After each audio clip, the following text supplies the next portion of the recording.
భాష విషయంలో రాజకీయ పార్టీలు హద్దు మీరి ఆరోపణలు ప్రత్యారోపణలు పొలైట్ చేసుకోవడంలో కామెడీగా చేసుకోవడంలో ప్రజల దృష్టి ఆకర్షించడంలో చేయడానికి ఇబ్బంది లేదు. కానీ హద్దు మీరి అహంకార భావంతో ఇవాళ ఆరోపణలు చేయడం సమాజం దాన్ని స్వీకరించదనే విషయాన్ని రాజకీయ పార్టీ నాయకులు గ్రహించాలి. ఒక ముఖ్యమంత్రి స్థాయి వ్యక్తి ముఖ్యమంత్రి అనేటువంటి ఆ చైర్కు గౌరవం ఇవ్వాలి. మనం ముఖ్యమంత్రి చైర్కు గౌరవం ఇవ్వాలి. మనం దానిలో ఎవరున్నా కూడా. కానీ ముఖ్యమంత్రి స్థాయిలో ఉన్నటువంటి ఒక వ్యక్తిని బీఆర్ఎస్ పార్టీ నాయకుడు చెప్పుతో కొడతా అనడము ఇది ఇంతకంటే సిగ్గుచేటి కూడా కాదు. ఇది పూర్తిగా వాళ్ళ అహంకారాన్ని బీఆర్ఎస్ పార్టీ ఆ నాయకత్వం యొక్క ఆ కుటుంబంతో పాటు ఆ నాయకులకు అహంకారమైనటువంటి భావజాలాన్ని బయటకు వస్తుంది. ఇది కరెక్ట్ కాదు. దీన్ని ప్రతి ఒక్కరు ఖండిస్తున్నారు. ఈ భాష మార్చుకోవాల్సిన అవసరం ఉంది. ప్రజలను ఇబ్బంది పెట్టినప్పుడు ప్రజలు ఇబ్బందిలో ఉన్నప్పుడు నేను మాట్లాడదాను. కానీ చెప్పుతాం కొడతాననేది ఇది కరెక్ట్ కాదు.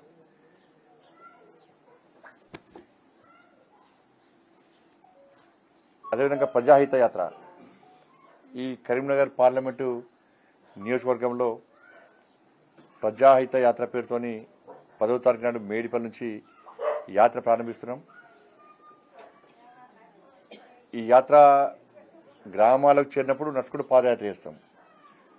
గ్రామాలు దాటిన తర్వాత వెహికల్ అవ్వడం. ఎందుకంటే సమయభావం వల్ల ఈ యాత్రను ప్రజాహిత యాత్రగా మేము దీన్ని మనం పాదయాత్ర కాకుండా ఈ యాత్రను కొనసాగించే ప్రయత్నం చేస్తున్నాం. ఇది 10th నుంచి 15th వరకు వేములవాడ శ్రీశైలం చేసుకుని పూర్తి చేస్తాం. 3 days నేషనల్ కౌన్సిల్ మీటింగ్స్ కాబట్టి అందరు జిల్లా అధ్యక్షులతో పాటు అందరు పోవాల్సి ఉంటుంది. కాబట్టి మళ్ళీ 20th నుంచి మిగతా నియోజకవర్గాల్లో పూర్తి స్థాయిలో పూర్తి సమయాన్ని వెచ్చిస్తూ మిగతా నియోజకవర్గాలు కూడా ఈ ప్రజాహిత యాత్రను కొనసాగిస్తున్నాం. రాష్ట్ర పార్లమెంట్ నియోజకవర్గం స్థాయిలో మొత్తం పూర్తిగా అన్ని మండలాలను చుట్టొచ్చే విధంగా ఈ యాత్రకు ప్లాన్ చేస్తాం.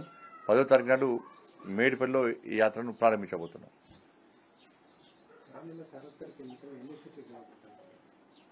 ఇప్పుడున్నటువంటి సర్వే ప్రకారం 17 గెలవడానికి ప్లాన్ చేస్తున్నాం. మేము హైదరాబాద్ కూడా మొన్న ఎలక్షన్లో అసెంబ్లీ ఎలక్షన్ రిజల్ట్ చూసిర్రు. 17 గెలవడానికి కూడా ప్లాన్ చేస్తున్నాం. మేము ఏదైనా జరగచ్చు. ఇప్పుడున్న వాతావరణం బట్టి ఎక్కడ చూసినా ఢిల్లీలో మోడీ ప్రభుత్వం రావాలి, మోడీ గారు ప్రధానమంత్రి ఉండాలి. పార్లమెంట్ ఎన్నికల్లో ఎట్టి పరిస్థితిలో మేము పూర్తి చేస్తాం, మోడీ గారికి చేస్తాం, మోడీ గారిని ప్రధానమంత్రి చేస్తామని చెప్పి ఎక్కడ ఏ వ్యక్తిని కలిసినా కూడా అదే స్పందన. BRS party Congress party cadre కూడా అసెంబ్లీ ఎన్నికలు అయిపోయినాయి. పార్లమెంట్ ఎన్నికల్లో మాత్రం బీజేపీ గెలవాల్సిందే, నరేంద్ర మోడీ గారు ప్రధానమంత్రి కావాల్సిందే అని చెప్పి 100% పూర్తిగా సర్వే రిపోర్ట్ అన్ని కూడా మాకు అనుకూలంగా ఉన్నాయి. కాబట్టి ఏదైనా జరగచ్చు.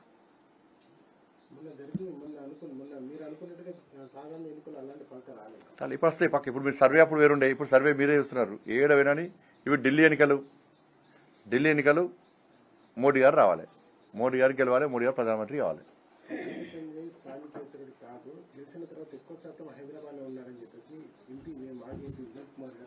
ఆయన ఎంపీ ఉన్నప్పుడు ఏం చేసిండు? ఉజ్వాకి వచ్చిండా, మేడిపల్లికి వచ్చిండా, కత్లాపూర్కి వచ్చిండా, సిరిసిల్లకు వచ్చిండా? ఏం చేసిండు? వ్యాపారాలు చేసుకున్నాడు, పైసలు సంపాదించుకున్నాడు. ఆయన పార్లమెంట్లో మాట్లాడాడు. పార్లమెంట్లో మాట్లాడింది నేషనల్ లెవెల్ పైసలు వచ్చినాయా? ఆయన పార్లమెంట్లో మాడితే వరంగల్ కరీంనగర్ రోడ్ పైసలు వచ్చినాయా? ఆయన పార్లమెంట్లో మాడితే ఎలకతుర్తికి సిద్దిపేట లైన్కి పైసలు వచ్చినాయా? ఉస్మాబాద్ పైసలు వచ్చినాయా? సిద్దిపేట పైసలు వచ్చినాయా? ఆయన మాట్లాడితే కరీంనగర్ జగిత్యాల రోడ్ పైసలు వచ్చినాయా? ఆయన మాట్లాడితే ఆరోగ్య పైసలు వచ్చినాయా? ఆయన మాట్లాడితే గ్రామ సర్పంచ్ పైసలు వచ్చినాయా? ఆయన మాట్లాడితే సిఆర్ఎఫ్ పైసలు వచ్చినాయా? ఏమొచ్చిందని మాడితే కేసీఆర్ కుటుంబానికి పైసలు సంపాదించుకోవడానికి బ్లాక్మెయిల్కి ఉపయోగపడేది మాట్లాడితే. ఆయన చాలా పెద్ద మేధావి కదా, స్మార్ట్ సిటీ తీసుకొస్తాడు. ఈయన చాలా పెద్ద మేధావి, పార్లమెంట్లో మాట్లాడింది కదా. కేంద్రం ఇచ్చినటువంటి 196 కోట్ల రూపాయలను రాష్ట్ర ప్రభుత్వము 5 సంవత్సరాల పాటు దారి మళ్లిస్తే మ్యాచింగ్ గ్రాంట్ కూడా ఇవ్వకుంటే పార్లమెంట్లో ఎందుకు మాట్లాడలే? 12B స్టేటస్ రావడానికి ఎందుకు సహకరించలే శాతం యూనివర్సిటీకి? ఎస్ఆర్ఆర్ కాలేజ్ అటానమస్ హోదాకి ఎందుకు సహకరించలే? ఇక్కడ గాంధీ సంకల్ప యాత్ర చేసినాం, ప్రతి మండలంలో తిరిగినాం. ఈ తెలంగాణ రాష్ట్రంలో ఆయన లాంటి అహంకార భావజాలం వంటి ఆ కుటుంబ పాలనను తెలంగాణ రాష్ట్రంలో అంతమొందించడానికి, తెలంగాణ రాష్ట్రాన్ని అప్పుల పాలు చేసినటువంటి ఆ కుటుంబం యొక్క పాలనను అంతమొందించాలని చెప్పి ప్రజలు కసితోని కక్షతోని ఉన్నారు. కాబట్టి ప్రజల ఆలోచనకు అనుగుణంగా ప్రజా సమస్యలు చేసుకోవడానికి 150 రోజుల పాటు బండి సంజయ్ 1600 కిలోమీటర్లు ఎండలో వానలో వర్షంలో పాదయాత్ర చేసిండు. నీ ముఖ్యమంత్రిని గెలిపిస్తే, నీ ముఖ్యమంత్రిని మీ బంధువు ముఖ్యమంత్రిని చేస్తే ఎన్ని రోజులు ఎన్ని గ్రామాలు తిరిగిండు, ఎన్ని రోజులు ఎన్ని జిల్లాలు తిరిగిండు, ఎన్ని రోజులు ఎన్ని మండలాలు తిరిగిండు, ఎన్ని రోజులు ప్రజా సమస్యలు పట్టించుకున్నాడు, ఎన్ని రోజులు తాగి ఫామ్ హౌస్ అన్నాడు, ఎన్ని రోజులు తాగి ప్రగతి భవనం అన్నాడు, ఎన్ని రోజులు తాంత్రిక పూజలు చేసిండు, ఎన్ని రోజులు యాంత్రిక పూజలు చేసిండు, ఎక్కడెక్కడ నిమ్మకాయలు పెట్టిండు, ఏ రాష్ట్రానికి పూజలు చేసిండు. ఉప ఎన్నికలు వస్తేనే నీ ముఖ్యమంత్రి బయటకు వచ్చిండు. అసలు నువ్వు ఈయన ఉప ఎన్నికలప్పుడు కనవాలి. ఈయన ఉప ఎన్నికలప్పుడు కూడా ఈయన కనవాలి, ఇది మీ పెద్ద మేధావి కనవాలి. ఆయన కనిపించుకోడు పెద్ద మేధావి అని. నీ మేధావితం దేనికి ఉపయోగపడ్డది? ఇవాళ బండి సంజయ్ ఏం చేసిండో, నీకు చెవులు, నీకు కళ్ళు, నీకు నోరు, నీకు నిజంగా మేధావితనం ఉంటే ఒక్కసారి నీ ఎంబడి కెమెరా పెట్టుకో. నేనే కెమెరా పంపుతా, ప్రతి గ్రామంలో తిరుగు, తెలంగాణ మొత్తం తిరుగు. తెలంగాణ మొత్తం తిరిగితే ఇవాళ ఏమంటారు ప్రజలు బండి సంజయ్ ఏం చేస్తే ఏమైందో తెలుసుకుంటారు సార్. తెలుసుకోసారి నీ ముఖ్యమంత్రికి నీకు ఒక అడిగేసి చేత కాదు. హెలికాప్టర్కి వెళ్ళి కింద దిగుతూనే ఫట్ పని పడ్డాడు నీ ముఖ్యమంత్రి. హెలికాప్టర్లోకి వెళ్ళి కింద దిగుతూనే పడ్డాడు. ఎందుకు పడ్డాడు?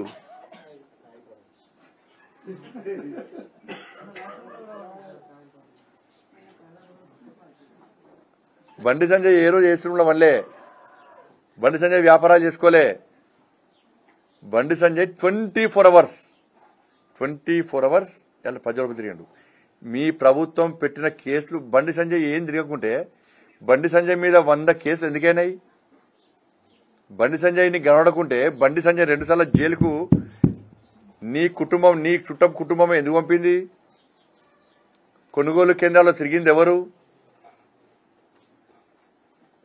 రైతులు నష్టపోతే తిరిగింది ఎవరు? నిరుద్యోగులు ఆత్మహత్య చేసుకుంటే పోయింది ఎవరు? ఆర్టీసీ కార్మికులు ఆత్మహత్య చేసుకుంటే భరోసా కల్పించి వాళ్ళకి అండగొండి యుద్ధం చేసింది ఎవరు? మహిళల మీద అత్యాచారాలు జరిగితే పోయింది ఎవరు? 317 జీవోకు వ్యతిరేకంగా సవరించమని చెప్పి యుద్ధం చేసి జైలుకి పోయింది ఎవరు? టీఎస్పీఎస్సీ పేరుతోని నీ ప్రభుత్వం, నీ నీచపు నికృష్టపు దుర్మార్గపు ఒక ఫాల్తు గవర్నమెంట్, ఒక ఫాల్తు రాజ్యపాలన మీది.